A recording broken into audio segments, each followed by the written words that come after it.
Dieser Ring ist nicht echt. La fille de la femme de chambre avait murmuré ces mots en allemand parfait, sauvant ainsi un milliardaire d'une escroquerie magistralement orchestrée. La réception devait être irréprochable. Des orchidées blanches ornèrent les tables, les plateaux d'argent brillaient sous la lumière du matin, et une bague en diamant étincelait comme une étoile captive. « N'est-elle pas magnifique à la lumière du jour ?» demanda Isabelle en riant, son éclat résonnant sous la voûte de marbre. Armand Pendelot lui rendit un sourire, mais au fond de lui, quelque chose se mit à bouger, un trouble léger, presque une alerte. Puis, du coin de la salle, une voix d'enfant s'éleva, douce comme un souffle. « Dieser Ring ist nicht echt. » Ce bijou n'était pas vrai. L'air se figea. Personne ne réagit, sauf Armand. Et pourtant, en une seule respiration, tout commença à se délier. Comment une fillette de 10 ans pouvait-elle voir ce qu'un milliardaire ne voyait pas? Comment un simple murmure pouvait-il menacer d'abattre une vie bâtie sur le pouvoir, la richesse et la confiance? Ce qui avait commencé comme une célébration de l'amour allait se révéler être le dévoilement d'un mensonge parfait. C'est l'histoire d'un homme qui faillit tout perdre et d'une voix inattendue qui le sauva de l'illusion la plus dangereuse, celle du faux bonheur. Le soleil du matin, en ce vendredi 3 octobre, se glissait dans le grand hall du domaine Pendelot à Saint-Cloud, sans apporter de chaleur. Pour Armand, cette lumière ne faisait qu'éclairer la poussière suspendue dans l'air. Chaque grain semblant un minuscule fantôme, errant dans une maison silencieuse depuis trop longtemps. À 65 ans, il était un homme sculpté, à la fois par le succès et le chagrin. Son nom s'inscrivait sur les façades de musées et sur les portes givrées d'immeubles d'affaires à Paris. Sa fortune était immense, une forteresse bâtie au fil d'une vie de décisions avisées. Mais à l'intérieur de cette forteresse, Armand n'était qu'un homme, un veuf hanté par le souvenir d'un rire qui ne résonnait plus dans les longs couloirs de marbre. Éléonore, sa femme, s'était éteinte 5 ans plus tôt. Le cancer l'avait volée peu à peu, morceau par morceau, laissant derrière elle un silence plus fort que n'importe quelle tempête.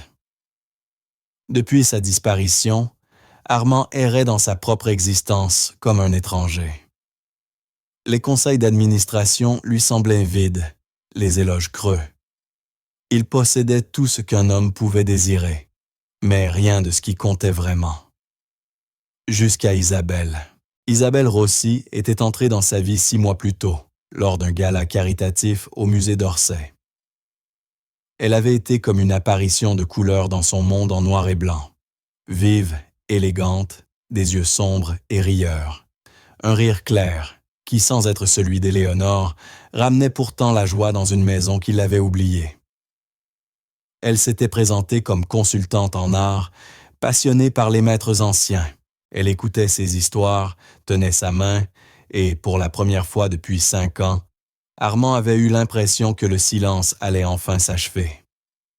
Ce soir-là, ils devaient annoncer leur fiançailles. La maison tout entière vibrait d'une agitation joyeuse. Les fleuristes suspendèrent des cascades d'orchidées blanches. Les traiteurs faisaient reluire l'argenterie. L'air d'ordinaire immobile et lourd de souvenirs embaumait désormais le citron et le pain chaud qui montait de la cuisine. Armand se tenait au pied du grand escalier, ajustant le nœud de sa cravate de soie. Dans le miroir doré, il vit le reflet d'un homme fatigué, vêtu d'un costume impeccable. Les rides autour de ses yeux lui parurent plus profondes, et dans le creux de son ventre, une pierre froide de doute se forma. Était-ce juste? N'était-ce pas trop tôt? Il repoussa la pensée. Ce n'était que la peur, se dit-il. La peur de laisser une vie derrière lui pour en commencer une autre. Isabelle le rendait heureux. Cela devait suffire. Hélène, sa fidèle domestique, passa près de lui, ses gestes silencieux et précis. Elle travaillait pour lui depuis plus de 10 ans. discrète, constante, pilier invisible à travers la maladie d'Éléonore. À ses côtés marchait sa fille, Clara.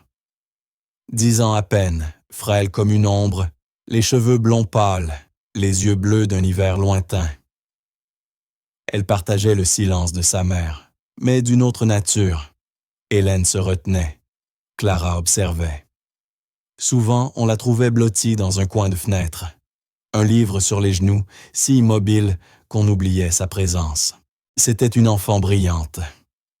Armand savait que la petite faisait de bons résultats à l'école, mais il y avait en elle une gravité, une sorte d'âme ancienne à la fois fascinante et un peu troublante.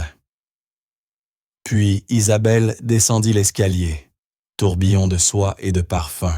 « Armand, mon cher », murmura-t-elle d'une voix douce, comme le miel chaud. Elle déposa un baiser sur sa joue, laissant une fine trace de rouge à lèvres. Tout se met parfaitement en place. Le champagne vient d'arriver. Elle leva la main gauche pour que la lumière frappe la pierre qui scintillait à son doigt.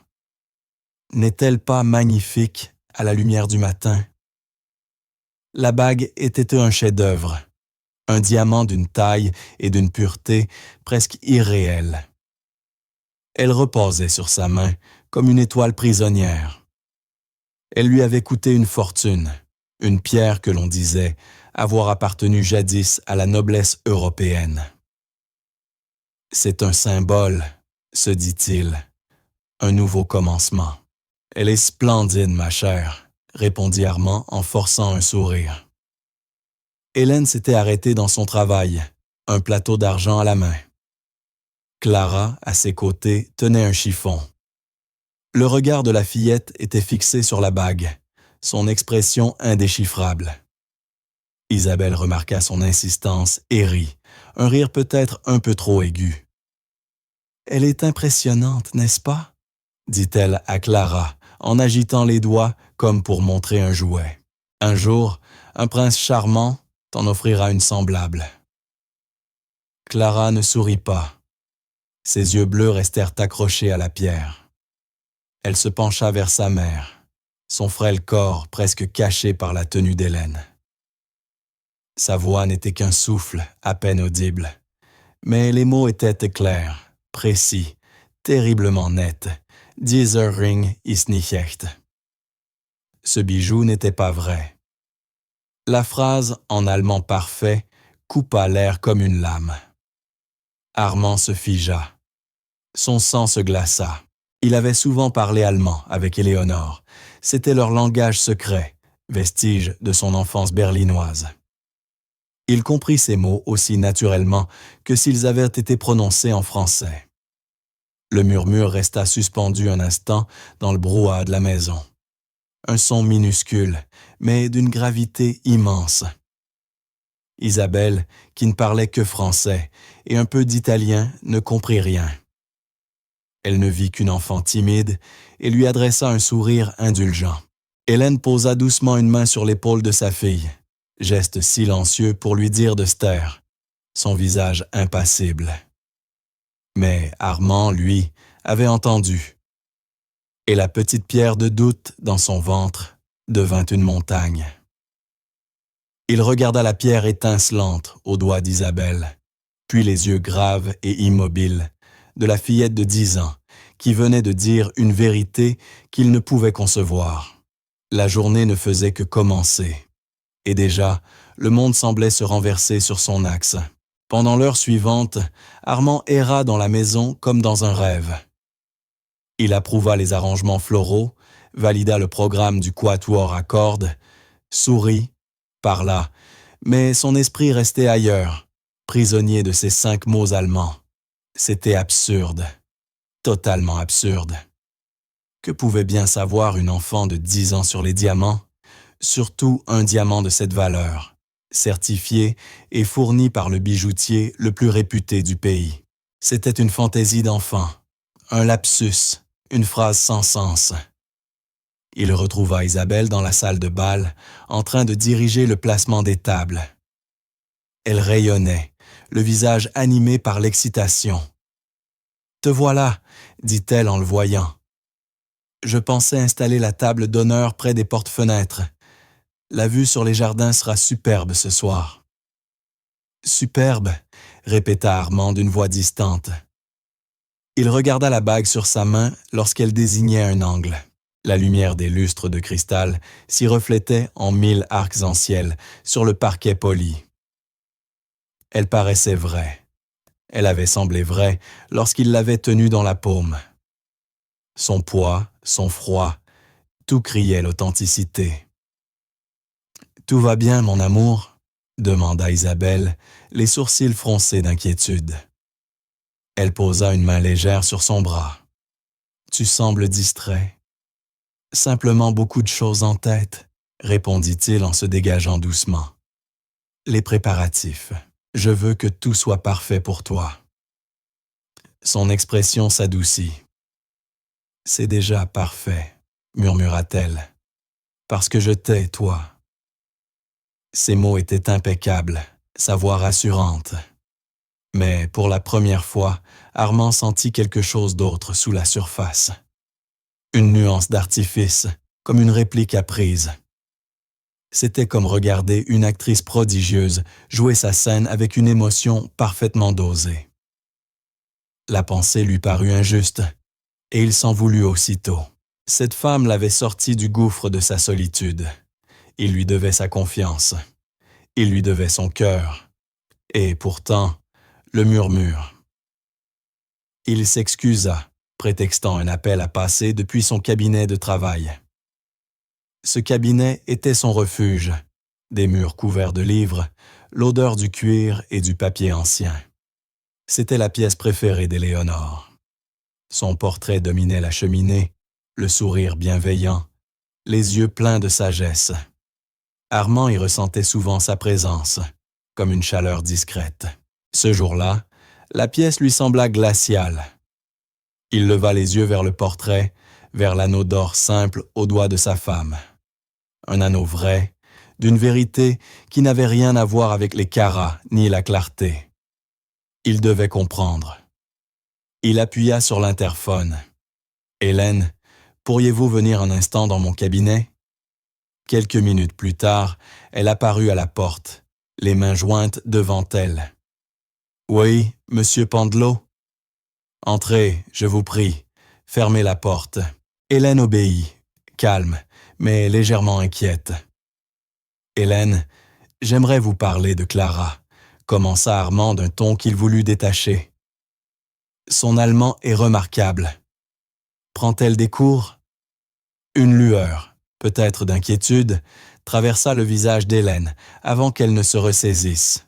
« Non, monsieur, aucun cours. »« Alors où l'a-t-elle appris ?» insista Armand, son regard fixé sur elle. Hélène hésita. Ses doigts se serrèrent l'un contre l'autre. « De mon père, monsieur. »« De votre père ?» demanda Armand. « Son grand-père, donc. Il était allemand. » C'était une information nouvelle. En toutes ces années de service, Hélène avait rarement parlé de sa famille. « Votre père ?» demanda Armand. « Oui, il est décédé il y a 2 ans. Lui et Clara étaient très proches. Il lui parlait en allemand depuis qu'elle était bébé. C'était leur langage à eux. Cela expliquait la fluidité, mais pas le contenu des mots. Il lui a appris plus que la langue, n'est-ce pas ?» dit Armand d'une voix basse. Hélène leva les yeux, croisa son regard. Il y eut un conflit profond, la loyauté envers son employeur et un amour farouchement protecteur pour sa fille. « Mon père était un homme très particulier, monsieur, » répondit-elle doucement. « Il croyait qu'il fallait voir les choses telles qu'elles sont.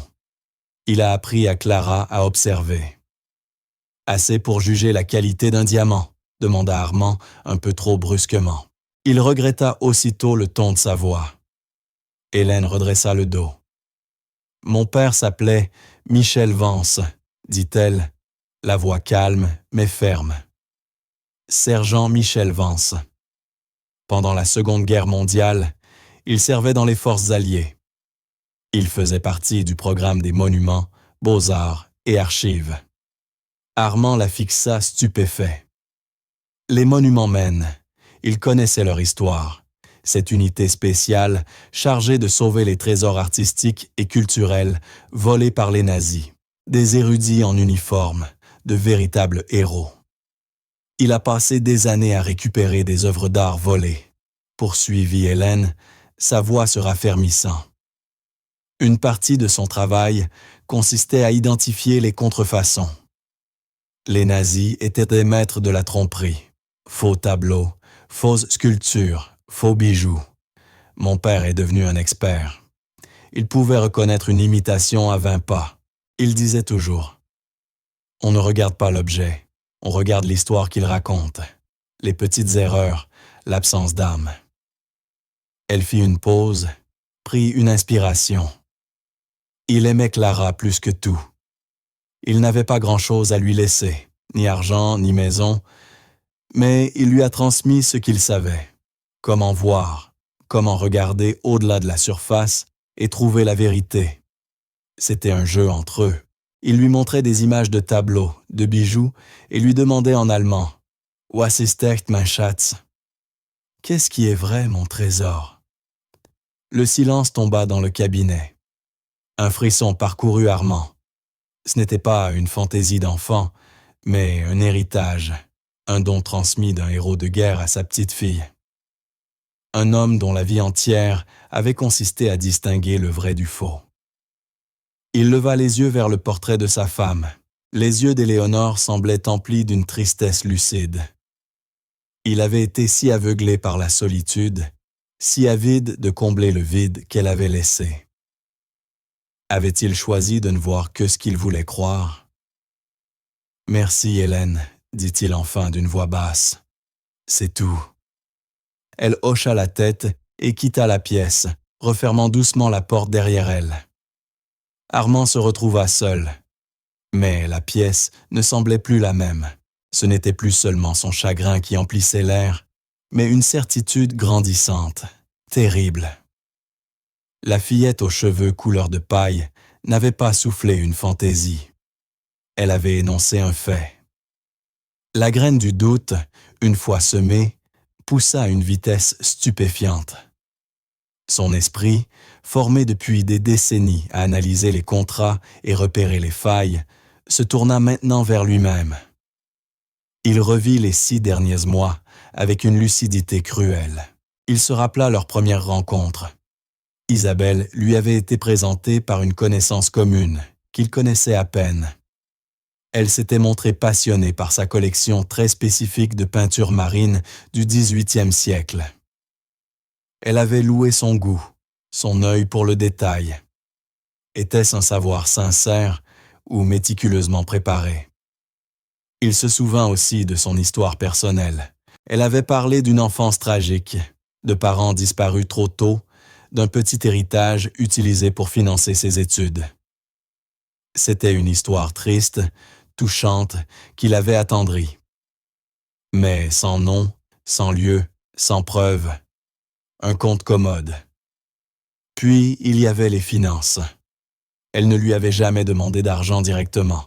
Elle était bien trop habile pour cela.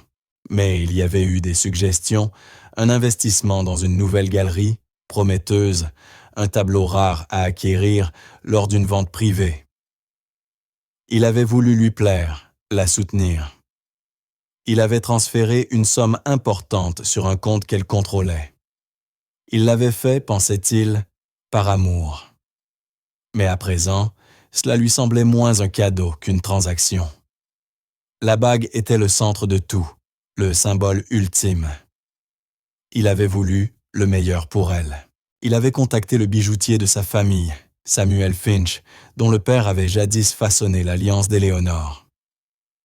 Mais Isabelle avait insisté pour faire appel à son spécialiste, un expert européen, disait-elle, quelqu'un qui comprend l'histoire unique de ces pièces anciennes. Samuel est très bien pour les créations modernes, mon amour, avait-elle dit avec un petit geste de la main.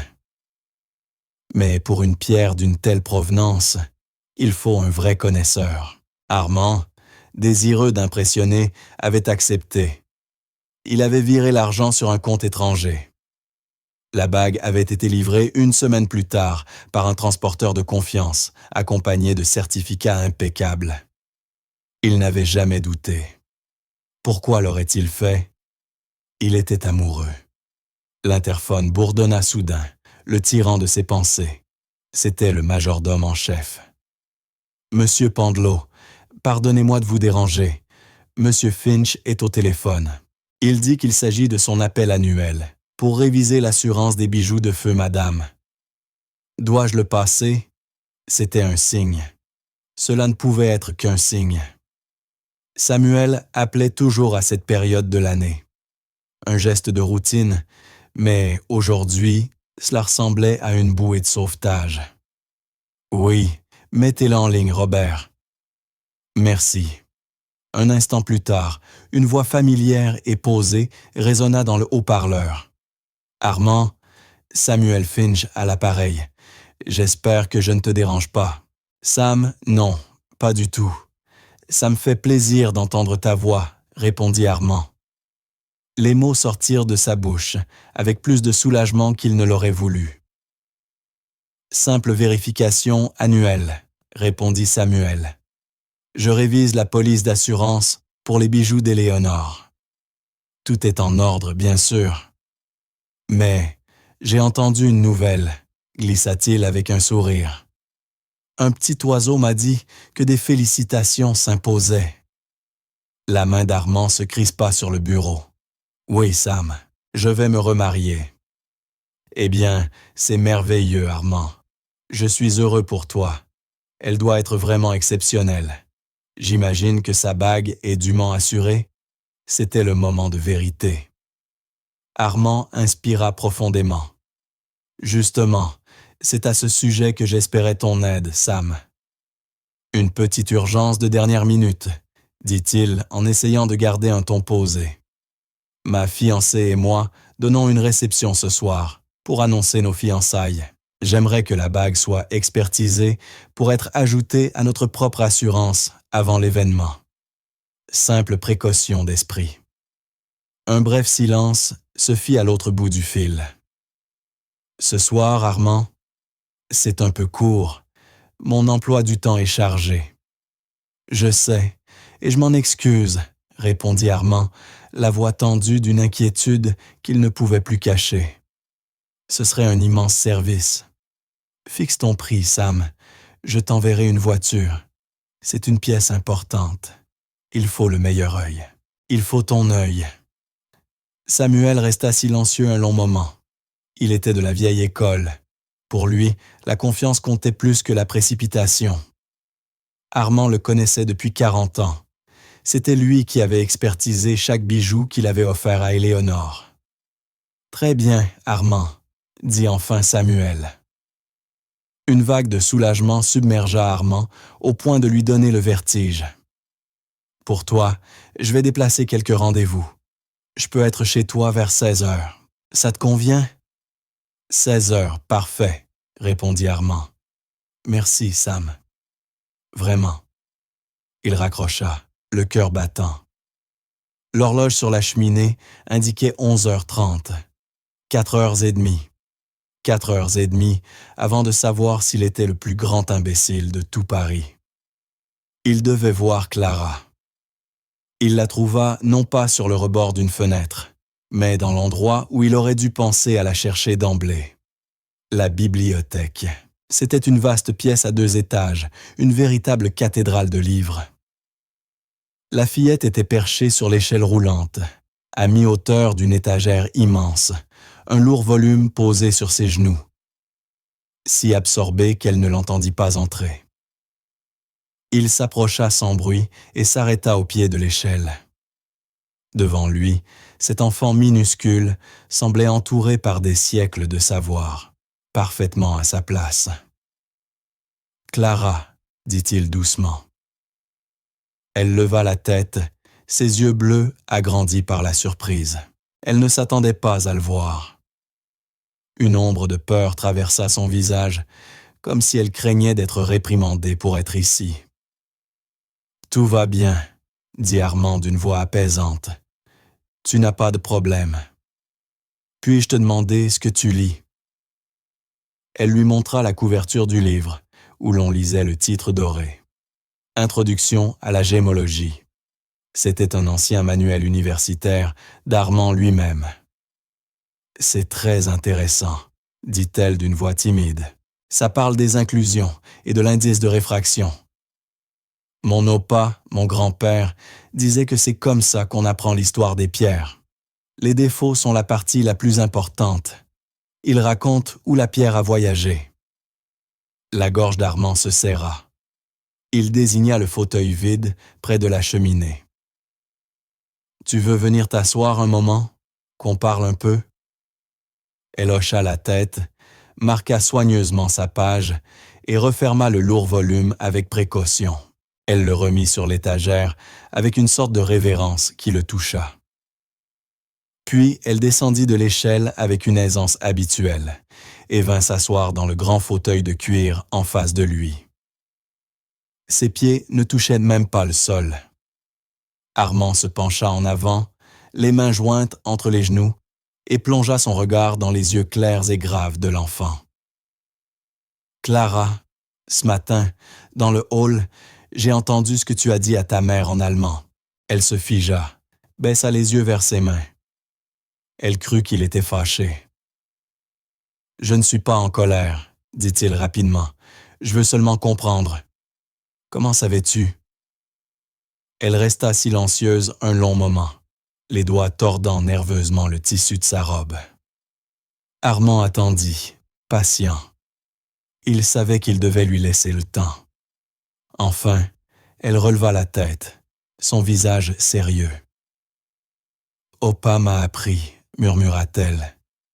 Il avait un grand livre avec des images des vrais joyaux de la couronne et des copies que les nazis avaient fabriquées. Il disait, « Tu dois regarder la lumière. Les vrais, ils boivent la lumière. Ils ont un feu à l'intérieur. Les faux la renvoient. Ils brillent en fort, mais à l'intérieur, c'est le silence. » Elle inspira, sa voix tremblante. Quand la dame a tendu la main, la lumière de la fenêtre a frappé la pierre. Elle l'a renvoyée. C'était trop parfait, trop éclatant. Elle criait. Opa disait toujours « La vraie beauté, mon trésor, elle murmure. » Armand se renversa dans le fauteuil, bouleversé par la poésie simple et profonde de ces mots. La vraie beauté murmure. Il pensa à l'alliance d'Éléonore. Elle murmurait. Celle d'Isabelle hurlait à travers toute la pièce. « Il y a encore quelque chose, » dit Clara, plus assurée maintenant qu'il l'écoutait vraiment. Les bords. Sur un vrai diamant aussi ancien, la taille n'est jamais si nette. Les arêtes des facettes s'adoucissent avec le temps. Le temps use tout, même les choses les plus dures. Sa pierre, à elle, a des bords comme un couteau neuf. Elle n'a pas vécu. Elle vient de naître. Armand la fixa, stupéfait. Cet enfant parlait de l'érosion du temps sur les gemmes, de la lumière qui se boit ou se reflète. Elle comprenait ce que tant d'adultes, même les plus riches, ne verraient jamais, la différence entre le vrai et le faux. Hélène avait raison. Son père ne lui avait pas seulement appris un tour d'observation, mais une véritable façon de voir le monde, une manière de distinguer la vérité du mensonge. À cet instant, Armand sut qu'il n'avait plus besoin d'attendre Samuel Finch. Il connaissait déjà la réponse. La fille de 10 ans de sa domestique avait perçu ce que lui, avec toute sa richesse, son expérience et son pouvoir, avait refusé de voir. Il était fiancé à une illusion, et tout son univers reposait sur un mensonge. Les heures qui précédèrent l'arrivée de Samuel Finch furent les plus longues de la vie d'Armand Pendelot. Il traversa la journée comme un automate, les pièces somptueuses de son hôtel particulier lui semblant désormais le décor d'une pièce de théâtre où il n'était qu'un acteur contraint. Chaque geste, chaque regard était chargé d'une nouvelle conscience douloureuse. Il vit Isabelle superviser les dernières touches des compositions florales. Elle riait avec le fleuriste. un rire clair, musical, qui désormais lui écorchait les oreilles. Il la regarda redresser l'angle d'une rose, ses gestes précis, possessifs. Elle n'était plus une invitée ici, elle se comportait déjà comme la maîtresse des lieux. Cette pensée lui glaça le sang. Comment avait-il pu être si aveugle? Il le voyait maintenant. La façon subtile dont elle dirigeait le personnel, la désinvolture avec laquelle elle utilisait ses comptes privés pour les dépenses de la réception, le regard qu'elle posait sur les objets, non pas avec admiration, mais avec évaluation. Elle ne construisait pas une vie avec lui, elle accumulait des biens. Ils déjeunèrent sur la terrasse, un repas léger préparé par son chef. Mais la nourriture avait goût de cendre. « Tu es bien silencieux aujourd'hui, Armand, » dit-elle en s'essuyant les lèvres d'une serviette de lin. Elle tendit la main et posa ses doigts sur les siens. La bague était là, froide, lourde, entre leurs peaux. Aurais-tu des doutes? Un petit trac d'avant-mariage? Elle sourit, espiègle, confiante, ce même sourire qui jadis l'avait séduit. Maintenant, il y voyait le masque d'un prédateur. « Non, bien sûr que non, » mentit-il, les mots lui brûlant la langue. « Je veux seulement que tout soit parfait. »« Et ça le sera, » assura-t-elle en serrant sa main. « Ce soir, tout le monde saura. Madame Isabelle Pendelot. »« Ça sonne bien, tu ne trouves pas? » Il hocha la tête sans répondre. Ce nom, prononcé ainsi, lui donna la nausée. Il profanait la mémoire d'Éléonore. Après le déjeuner, il se réfugia de nouveau dans son cabinet, la seule pièce où il se sentait encore en sécurité. Il se mit à fouiller dans sa mémoire, cherchant les signes qu'il avait ignorés.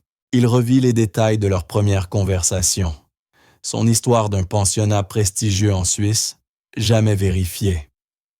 Ses récits de clients fortunés pour qui elle aurait constitué des collections d'art, sans jamais citer un nom. Il n'avait rien remis en question, trop avide d'affection, trop assoiffé d'un lien humain. Il était un homme mourant de soif dans le désert, et elle lui avait tendu un verre d'eau. Il n'avait pas songé à vérifier s'il était empoisonné. Une honte profonde l'envahit, plus cuisante encore que la colère. Il était Armand Pendelot, un homme qui avait bâti un empire à la force de son esprit. Il savait lire un bilan comme un poème, déceler la faille d'un projet d'un simple regard. Et pourtant, il s'était fait duper, non pas dans une salle de conseil, mais dans son propre foyer, dans son propre cœur. Son deuil l'avait rendu vulnérable, et elle avait exploité cette faiblesse avec une précision chirurgicale. À 16 heures précises, la sonnerie retentit. Robert, le majordome, annonça par l'interphone. « Monsieur Finch est arrivé, monsieur. »« Faites-le entrer au cabinet, Robert, » répondit Armand, la voix maîtrisée, malgré les battements affolés de son cœur. Il devait récupérer la bague sans éveiller les soupçons d'Isabelle. Ce serait le rôle le plus difficile de sa vie. Il la trouva dans la suite principale, penchée sur la robe qu'elle comptait porter pour la soirée. Une création somptueuse, de soie rouge sombre. « Isabelle, ma chère, » dit-il en forçant une chaleur qu'il ne ressentait pas. Elle se retourna, radieuse. « Armand, regarde. Qu'en penses-tu? Je serai la reine de la soirée, non? »« Tu l'es toujours, » répondit-il avec aisance. Il s'approcha, prit sa main. « J'ai eu une idée, un peu sentimentale. » Il marqua une pause, feignant la réflexion. « Mon bijoutier, Samuel Finch, est ici. C'est un vieil ami de la famille. Il révise l'assurance de certains bijoux d'Éléonore. J'ai pensé qu'il serait beau, symboliquement, d'ajouter ta bague à la police de la famille, pour qu'elle fasse officiellement partie de la collection avant l'annonce de ce soir. Un nouvel héritage pour notre nouvelle vie. » Il scruta son visage. Pendant une fraction de seconde, il la vit pâlir, un éclat de panique pur dans ses yeux. Puis, aussi vite qu'il était apparu, Le masque revint, un sourire éclatant. « Oh, Armand, quelle délicate attention !» répondit-elle d'une voix un peu trop enjouée. « Mais est-ce vraiment nécessaire? Cet homme est venu pour les bijoux de ta défunte épouse. Ce serait déplacé. Et puis, les invités arrivent là dans quelques heures. Ne pouvons-nous pas attendre ?» Sa résistance fut le dernier clou dans le cercueil de ses doutes. « Cela ne prendra qu'un instant, » dit Armand doucement, mais avec une fermeté nouvelle. « C'est important pour moi, Isabelle. Une simple formalité, mais pleine de sens. S'il te plaît. » Elle ne pouvait refuser sans se trahir. Insister aurait été admettre qu'elle avait quelque chose à cacher. Elle retira la bague, ses gestes raides. « Bien sûr, mon amour, si c'est important pour toi. » Elle déposa la bague dans sa paume. Elle lui parut étrangement légère. Il referma les doigts dessus. « Je reviens dans quelques minutes, » dit-il en se détournant. « Armand !» lança-t-elle d'une voix aiguë derrière lui. Sa voix était tranchante. « Ne sois pas trop long. » Il quitta la pièce, la bague serrée dans sa main, le cœur figé en un nœud froid et dur. Samuel Finch l'attendait près de la cheminée du cabinet. C'était un homme d'une 60aine d'années, au regard bienveillant derrière de fines lunettes cerclées de métal, et aux mains stables comme celles d'un chirurgien.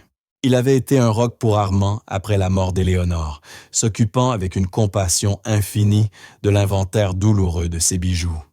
« Sam, » dit Armand en refermant la porte derrière lui, « merci d'être venu. » « Bien sûr, Armand. Alors, c'est cette pièce ?»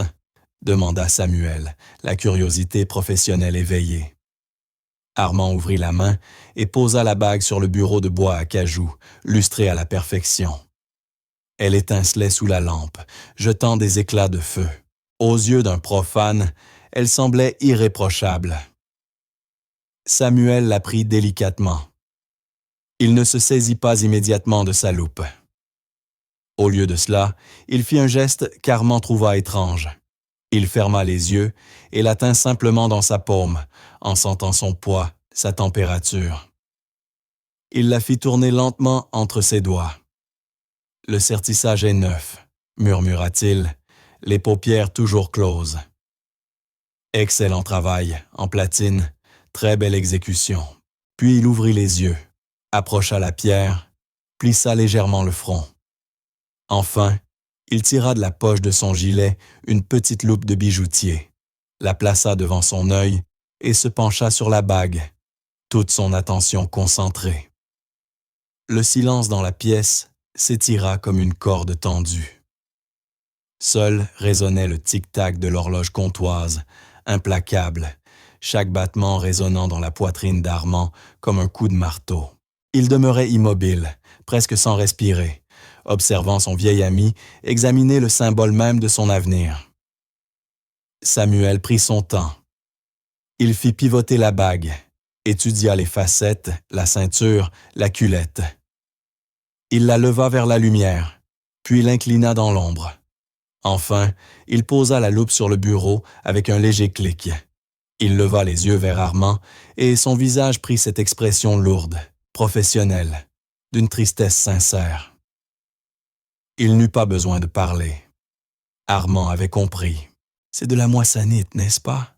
demanda-t-il d'une voix éteinte. Samuel hocha lentement la tête. Une moissanite spectaculaire même. L'une des plus belles imitations que j'ai vues en 45 ans de métier.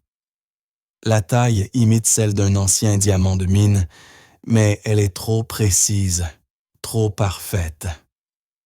L'observation de la petite Clara sur les arêtes était juste, et le feu, un vrai diamant, équilibre la brillance et la flamme. La moissanite, elle, en fait trop. Cet effet arc-en-ciel excessif, presque criard. Elle essaie trop fort. Il reprit la pierre entre ses doigts. Le commun des mortels, même un collectionneur fortuné, se laisserait duper. Les certificats proviennent sans doute d'une pierre authentique qui a été remplacée. C'est une escroquerie classique, très raffiné. « Armand, je suis désolé. » Les mots étaient calmes, précis, presque cliniques, mais ils frappèrent comme des coups. Armand sentit l'air s'échapper de ses poumons. Il tomba dans son fauteuil, vidé de toute force. Devant lui, la bague brillait encore. Mensonge magnifique. Elle lui avait coûté des millions. Mais l'argent n'était rien. Le vrai prix, c'était l'espoir perdu. Le prix, c'était la destruction de sa croyance qu'il pouvait encore être heureux. « Combien vaut-elle, Sam ?» demanda-t-il d'une voix basse. Le sertissage. « Quelques milliers d'euros, » répondit doucement le bijoutier. La pierre elle-même. Quelques centaines, tout au plus. Quelques centaines. Il avait échangé son cœur contre une poignée de billets. Alors la colère vint, brûlante, pure, non seulement contre Isabelle, mais contre lui-même, contre sa faiblesse, contre cette solitude désespérée qu'elle avait su exploiter. Il avait failli lui remettre sa vie, son nom, son héritage, en échange d'un morceau de carbure de silicium taillé à la perfection. Il se leva. Sa résolution se fit acier. La comédie était terminée. Il était temps de baisser le rideau. « Merci, Sam, » dit-il, d'une voix redevenue ferme, claire et glaciale. « Pourrais-tu m'attendre ici quelques minutes? J'ai encore une dernière affaire à régler. » Il laissa Samuel dans le cabinet et traversa le grand hall. Ses pas résonnaient sur le marbre. La maison fourmillait encore des préparatifs fébriles pour une fête qui n'aurait jamais lieu. Les domestiques allaient et venaient, partagés entre tension et excitation.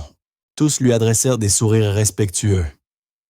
Il répondait d'un léger signe de tête, le visage impassible. En lui, pourtant, bouillonnait une fureur froide et tranquille, celle qu'il n'avait plus ressentie depuis une tentative d'opa hostile des décennies plus tôt. C'était une colère qu'il connaissait bien, une force glaciale, contrôlée, terriblement lucide. Le deuil et la vulnérabilité avaient disparu. À leur place, renaissait l'acier de l'homme qui avait bâti un empire. Il trouva Isabelle dans la grande salle de bal, une coupe de champagne déjà à la main. Elle parlait au chef du quatuor à cordes, lui décrivant avec grâce le tempo qu'elle désirait pour leur entrée. Elle jouait à la perfection son rôle de maîtresse de maison. Quand elle aperçut Armand s'avancer, son visage s'illumina d'un sourire éclatant. « Te voilà, mon chéri. » Je commençais à m'inquiéter. « Tout va bien avec ton bijoutier ?» demanda-t-elle d'une voix légère et chantante. « Tout est parfait », répondit Armand, d'une voix dangereusement calme. Il prit la flûte de champagne de ses doigts et la posa sur la table la plus proche. Puis il se tourna vers le musicien. « Merci, monsieur Duboc. Vos services ne seront pas nécessaires ce soir. Mon assistant vous réglera intégralement pour votre temps. Vous et votre quatuor pouvez disposer. » Le musicien cligna des yeux, interloqué. « Monsieur? Mais les invités? » « Il n'y aura pas d'invités, » dit Armand sans détourner le regard d'Isabelle. Son sourire vacilla. Une lueur d'incertitude passa dans ses yeux. « Armand, mais enfin, que racontes-tu » demanda-t-elle en riant nerveusement. « C'est une plaisanterie, une surprise. »« Oui, une surprise, » répondit-il. Il la saisit par le bras.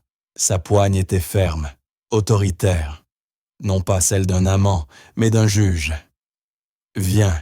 Il la conduisit hors de la salle de bal, sous les regards stupéfaits du personnel et des musiciens déconcertés. L'incompréhension d'Isabelle se mua rapidement en colère. « Lâche-moi, Armand, tu me fais mal. Qu'est-ce qui te prend ?» Il ne répondit que lorsqu'ils furent revenus dans le vaste hall d'entrée. Le même endroit où, quelques heures plus tôt, le murmure d'une enfant avait brisé son monde. La lumière de l'après-midi filtrait à travers les hautes fenêtres, révélant la poussière en suspension. Il la relâcha et fit face à elle. Il sortit la bague de sa poche et la lui montra, posée dans le creux de sa main. Ta bague, dit-il d'une voix neutre. Elle la regarda, puis leva les yeux vers lui, son front se plissant dans une expression de tendre incompréhension feinte. « Mon amour, je ne comprends pas. Ton amie n'a pas approuvé. Elle n'est pas assez belle.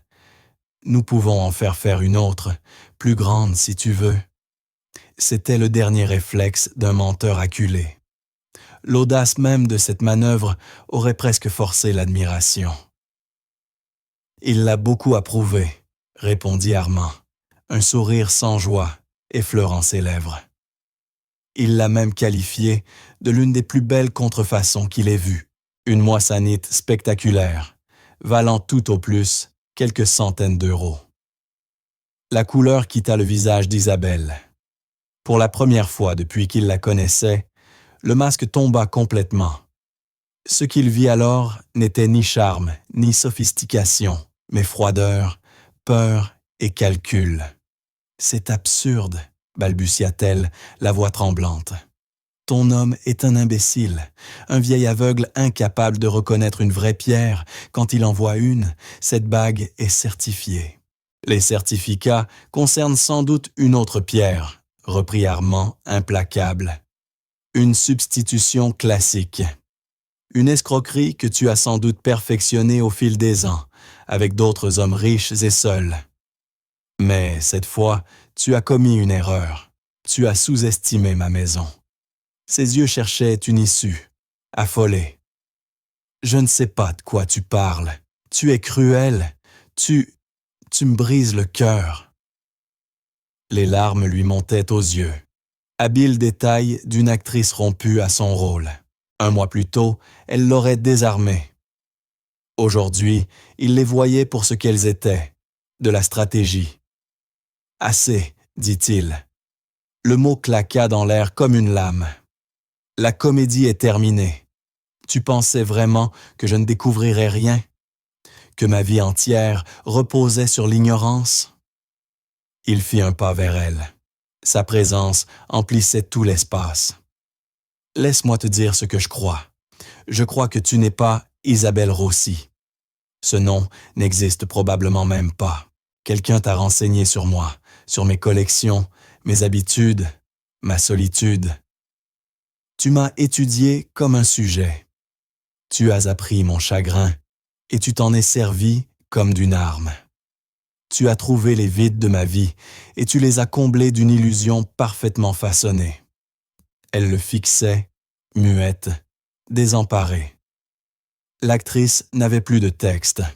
« Les investissements, » poursuivit-il, implacable, le tableau, les virements vers les comptes étrangers. Tout cela faisait partie d'une saignée lente et calculée. Et cette pierre de verre, dit-il en la frappant du doigt, devait être ton grand final. Le coup de grâce, le mariage, la légitimité, le nom Pendelot. Il la regarda, ce visage jadis si fascinant, maintenant blême et creux, et ressentit un vide glacial. Il n'avait jamais été amoureux d'elle. Il avait été amoureux du fantôme qu'elle avait inventé. « Qui t'a parlé d'Éléonore ?» demanda-t-il d'une voix basse, presque un murmure, mais plus menaçante que n'importe quel cri. « Qui t'a dit qu'elle aimait l'art maritime? Qu'elle parlait allemand? » À l'évocation de la langue, un éclat de véritable incompréhension passa dans les yeux d'Isabelle. L'allemand, qu'est-ce que ça a à voir avec tout ça? Et là, il comprit. Elle n'en savait rien. Elle n'avait aucune idée que sa chute venait non d'un détective ou d'un système de sécurité, mais des yeux attentifs d'une fillette de 10 ans. L'ironie était vertigineuse. Cette manipulatrice accomplie, cette tisseuse de mensonges, anéantie par la vérité pure et simple d'un enfant. « Sors, » dit Armand. Le mot fut calme, mais chargé de l'autorité absolue d'un homme maître de tout ce qui l'entourait. « Tu vas quitter cette maison maintenant. Tu ne prendras rien, sauf les vêtements que tu portes. Mon agent de sécurité t'accompagnera jusqu'au portail. Si jamais tu cherches à me contacter ou à revenir ici, je ferai appel à toute la force de la loi. » Mes avocats ont déjà commencé à geler les comptes et à récupérer les biens que tu m'as volés. C'en est fini pour toi. » Elle le regarda, le visage figé entre l'incrédulité et la rage. La peur s'effaça, remplacée par la colère brute d'un voleur pris en flagrant délit. « Tu vas le regretter, » siffla-t-elle venimeuse. « Tu finiras seul, vieux, dans ce mausolée, à parler à tes fantômes. Je t'ai rendu heureux. J'ai redonné vie à cette maison. » « Cette maison n'a jamais été morte, » répondit Armand, la voix glaciale. Elle était simplement silencieuse. « Et toi, tu n'es pas la vie.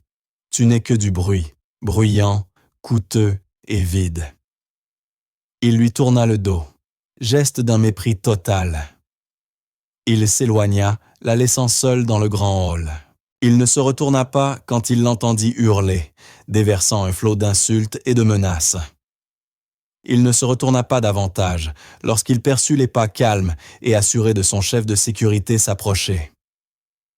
Il continua de marcher, droit vers son cabinet, vers le silence, qui, pour la première fois depuis 5 ans, lui parut être la paix. De retour dans le cabinet, il trouva Samuel Finch en train de ranger son matériel. Le bijoutier leva les yeux, le visage empreint de sollicitude. « C'est terminé ?» demanda-t-il.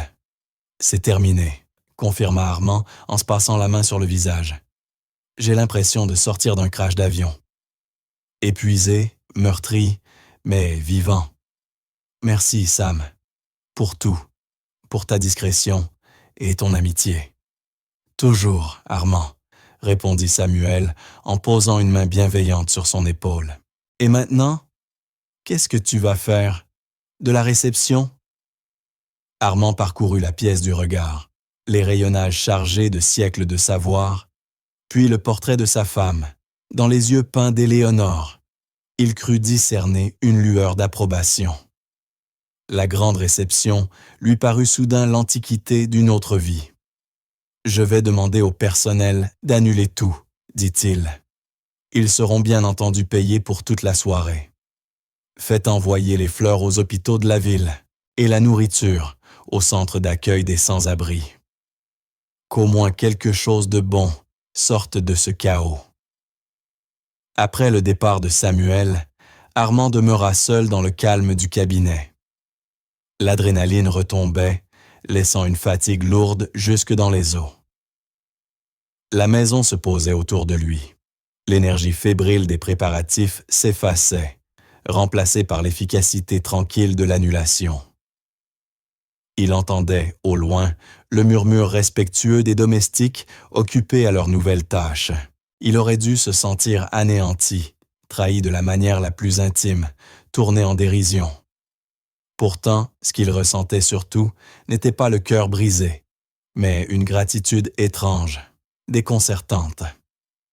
La crise était passée, la fièvre était tombée. On l'avait tiré d'un précipice dont il ignorait la proximité. Il savait qu'il n'y était pas parvenu seul. Il prit l'interphone et appela la cuisine. « Hélène, voudriez-vous demander à Clara si elle accepterait de me rejoindre à la bibliothèque ? Et peut-être nous apporter un peu de thé ?»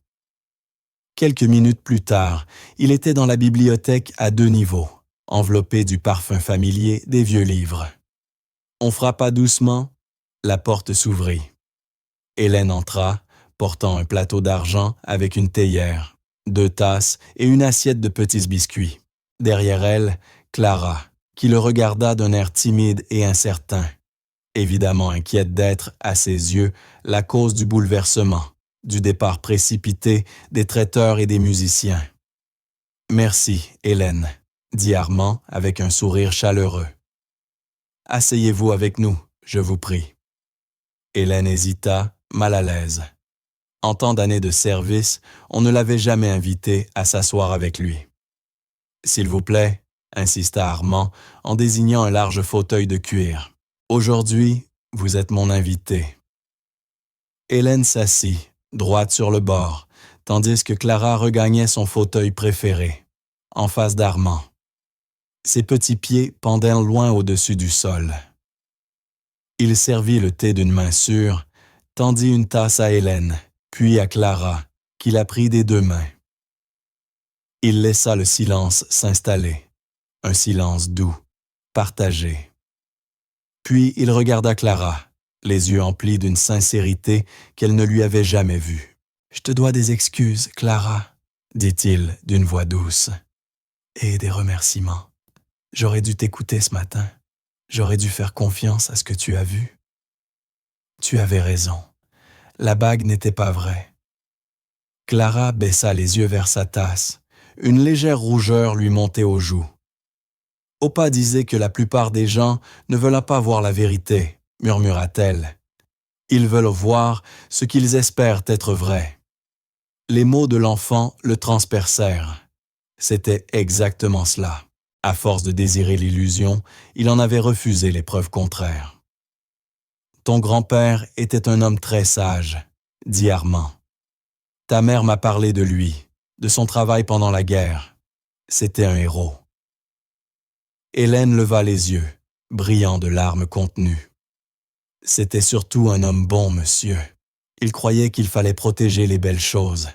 Il croyait à la vérité. » « Il a fait plus encore, » reprit Armand. « Il a transmis son don à Clara. Il reporta toute son attention sur la fillette. « Tu as une faculté rare, Clara. Une manière de voir le monde presque unique. Ton grand-père t'a appris à distinguer le vrai du faux. Et aujourd'hui, tu m'as sauvé d'une erreur qui m'aurait coûté la vie entière. Tu as préservé l'héritage de cette maison. Tu m'as épargné une grande douleur. » Il s'interrompit pour laisser ses paroles se déposer. Elle n'avait pas seulement démasqué une bague, elle avait tiré un homme des ruines de sa solitude. « Je ne pourrai jamais te rendre cela, » poursuivit-il, la voix serrée d'émotion. « Mais je voudrais essayer. » Son regard passa de Clara à Hélène, les enveloppant toutes deux. « J'aimerais te faire une proposition. Je veux que Clara ait toutes les chances de développer son talent. Les meilleures écoles, les meilleurs professeurs, tout ce qu'il lui faudra. Art, histoire, gémologie. Je veux constituer un fonds pour ses études, jusqu'à l'université et au-delà. » Hélène le fixa, muette. Les larmes coulaient maintenant librement sur ses joues. Elle porta une main à sa bouche, dépassée par l'ampleur de l'offre. « Et vous, Hélène, » ajouta Armand en se tournant vers elle, « je voudrais que vous envisagiez un nouveau rôle ici. Non plus comme femme de chambre, mais comme régisseuse du domaine. Vous dirigerez la maison comme vous l'entendez, avec un salaire à la hauteur de cette responsabilité. J'ai besoin de personnes en qui je puisse avoir confiance. Et aujourd'hui, j'ai compris qu'il n'y a personne à qui je fasse plus confiance que vous deux. » Hélène porta la main à son cœur, bouleversée, essayant de reprendre contenance. Ce n'était pas un simple emploi. C'était un geste de respect et de confiance qui effaçait les lignes invisibles du service qui avait jusque-là encadré sa vie entre ses murs. Mais le regard d'Armand était déjà revenu à la petite silhouette immobile dans le grand fauteuil. Il se pencha légèrement, créant entre eux un espace intime au milieu de l'immense bibliothèque. « Clara, » dit-il d'une voix douce, presque conspiratrice, « ta mère et moi nous occuperons de la maison. Mais j'ai pour toi une mission plus importante, si tu l'acceptes. » Clara leva les yeux, bleus et grands ouverts. Elle serrait sa tasse de toutes ses forces. « J'ai besoin d'une partenaire, » continua Armand avec un sourire franc. « Cette vieille demeure est pleine de choses belles, des tableaux, des sculptures, des livres, des bijoux. Depuis 5 ans, je n'ai vraiment rien regardé. Je passais devant, aveugle. J'ai besoin de quelqu'un pour m'aider à voir à nouveau, à raconter leur histoire, à déceler les défauts. Car, comme tu me l'as appris aujourd'hui, les défauts sont la part la plus importante. » Il désigna d'un geste les hautes étagères qui les entouraient. « Cette bibliothèque est pleine d'histoires. Mais ton grand-père t'a donné une autre forme de lecture. Tu ne lis pas que les mots, tu lis les objets, tu lis la vérité des choses. Aide-moi à trier le vrai du faux. Pas seulement pour les pierres, pour tout. Je veux que tu deviennes... » Il marqua un léger temps, avec une gravité joueuse. « Ma conservatrice, officielle de la vérité. » Le titre fit naître au coin des lèvres de Clara un petit sourire timide. Pour la première fois de la journée, la gravité de ses yeux s'éclaira d'une étincelle d'enthousiasme enfantin. Conservatrice. Le mot avait du poids. C'était le genre de fonction dont Topa aurait été fier. « Il faudra beaucoup lire », prévint Armand, le sourire élargi, « et faire des visites de musée. Et peut-être discuter fermement avec quelques historiens de l'art un peu trop sûrs d'eux. C'est un poste exigeant. Mais je crois que tu es la seule personne qualifiée. » Clara regarda le visage sérieux d'Armand, puis celui de sa mère, rayonnant à travers les larmes. En une journée, son monde avait pivoté. Le matin, elle était une enfant invisible, tapie dans les recoins avec ses livres. À présent, cet homme puissant ne lui offrait pas seulement un avenir, il lui demandait son aide. Il la reconnaissait pour la seule chose qui l'avait toujours rendue différente, l'étrange et merveilleux héritage de son grand-père. Elle trouva enfin sa voix, un murmure petit, mais sûr, lourd d'une promesse. « J'aimerais beaucoup, monsieur Pendelot. »« Appelle-moi Armand, » répondit-il doucement. Il se leva et se dirigea vers une vitrine dans l'angle de la bibliothèque. Armand prit dans la vitrine un petit livre relié de cuir et une loupe ancienne à manche d'argent patinée. Il revint vers Clara et s'agenouilla devant son fauteuil, déposant les deux objets sur ses genoux. « C'était à mon père, » dit-il en tapotant la loupe. « Et ceci, » ajouta-t-il en désignant le livre, « est le catalogue de la plus ancienne collection de ma famille. Il contient des photographies, certaines authentiques, d'autres de très habiles copies que mon grand-père utilisait pour s'exercer.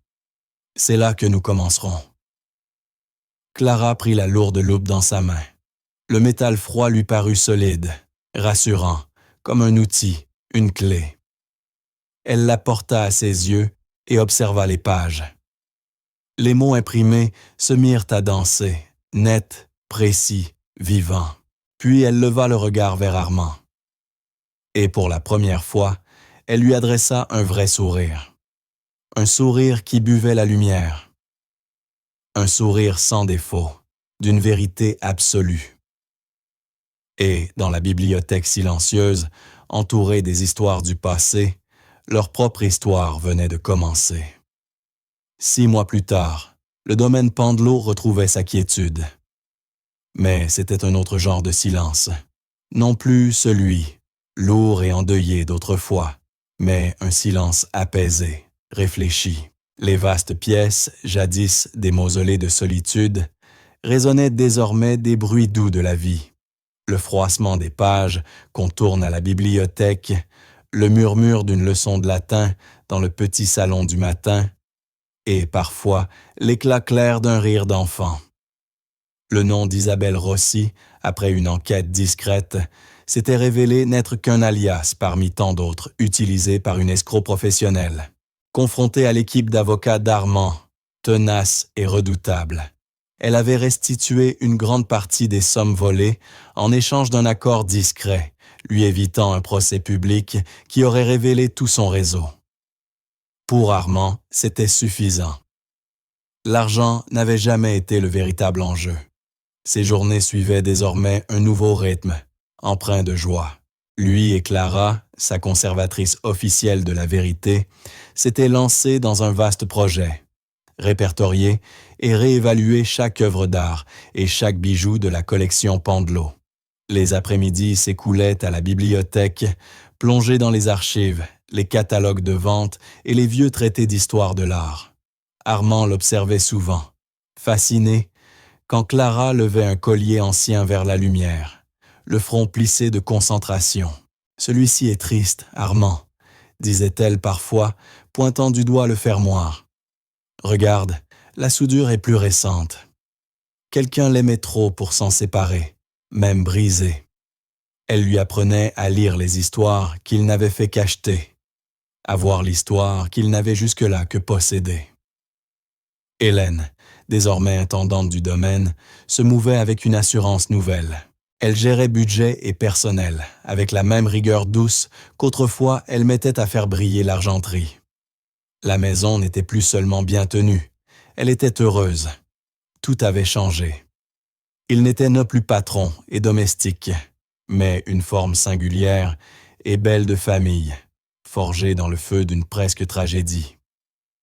Un après-midi de printemps, Armand n'était ni en conseil d'administration, ni à un gala. Il se trouvait dans la galerie inondée de soleil du 2e étage, observant Clara debout devant une toile nouvellement acquise, un paysage du XVIIe siècle. « Alors » demanda-t-il avec un éclat malicieux dans les yeux, « quel est ton verdict, conservatrice ?» Clara pencha la tête, sa chevelure blonde captant la lumière. Elle étudia longuement la toile, le regard précis, attentif. « La lumière sur l'eau est vraie, » dit-elle enfin. « On la sent froide, comme un vrai matin. Mais la signature... » Elle se pencha, le nez presque contre la toile. La signature crie. Armand sourit. Un vrai sourire, simple, sincère, qui atteignait ses yeux. Il avait été sauvé par cet enfant, non seulement d'une supercherie, mais de lui-même. Elle lui avait rappelé que les choses les plus précieuses ne sont pas celles qui brillent ou qui s'imposent. Ce sont celles qui demeurent discrètes, honnêtes et vraies. La vraie richesse, il le savait à présent, ne résidait ni dans ses comptes, ni sur ses murs. Elle était là, dans la lumière du soleil traversant sa maison, dans le regard clair d'une enfant brillante, dans la sagesse tranquille de celui qui sait enfin ce qui est réel. Et c'est ici que nous laisserons l'histoire, pour l'instant. Chaque fois que j'en partage une, j'espère qu'elle vous offre un instant d'évasion, une respiration hors du quotidien. Dites-moi, que faisiez-vous en l'écoutant? Vous détendre après le travail? Conduire tard dans la nuit? Ou simplement laisser retomber la journée? Écrivez-le en commentaire, je les lis tous, vraiment.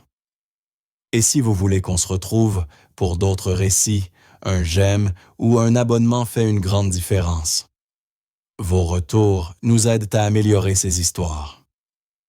Merci d'avoir passé ce moment avec nous.